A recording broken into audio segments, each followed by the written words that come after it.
Hi, my name is Louann Bowers. I wanted to come to Christ and got to thinking one day really deep in my head, trying to figure out what do I really want in life. Considering that I've all but died quite a few times and been imprisoned, divorced, lost my children. I had a very, very bad childhood. My father's nickname for me was Failure, so I spent most of my life proving that I wasn't one. In turn, I ended up getting into a really bad relationship and trying to work things around, which cost me my children. I have 6 beautiful children. And also lost me my family, which by the grace of God, put me back into my sister's life. And I was thinking really hard one day as I'm driving home from a therapy session from Gettysburg, and I was thinking about, what do I really have in my life? What's the one given thing that I know is not going to leave me ever, and it's God. I was away from church for a while, haven't gone in a really long time, and ran into Danny, my cousin at work.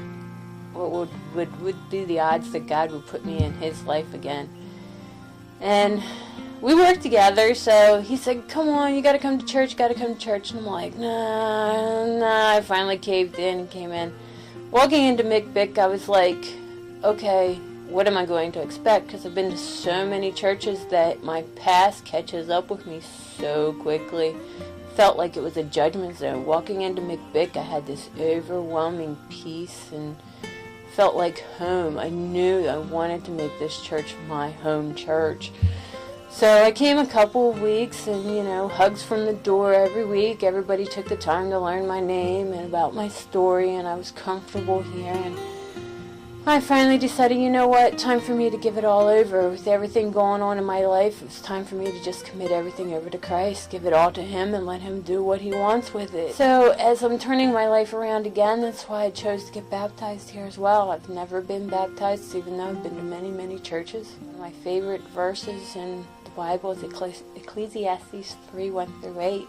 I'm not going to quote it all, but it comes down to the basics. It's a time to do what you need to do, when it is, and when to be quiet, and when to stand up and keep on moving, and it's taught me a lot. That's where I stand. I stand right here with God, and I love being here. When Friday, 2 o'clock, work shift ends, I know Sunday's right around the corner, and I'm ready to come to church. So, that's what I get from it. I want people to see the outside. I'm hoping my story, my hardships, shows the young men and women and some old ones that you don't have to be stuck. You can move on, and you can actually give somebody something and get fulfillment out of it. You can actually, if my story helps one person, being in jail and sucking up 5 felonies is more than worth it. I love it. I love the feeling.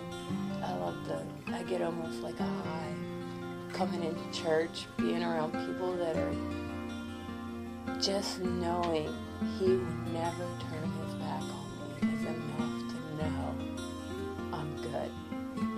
Enough to know I'm safe. I don't have to worry about anything else in my life. I got Him. And whether I get married again, whether, I have any more children, whatever, I know He's got my back. He's always had it.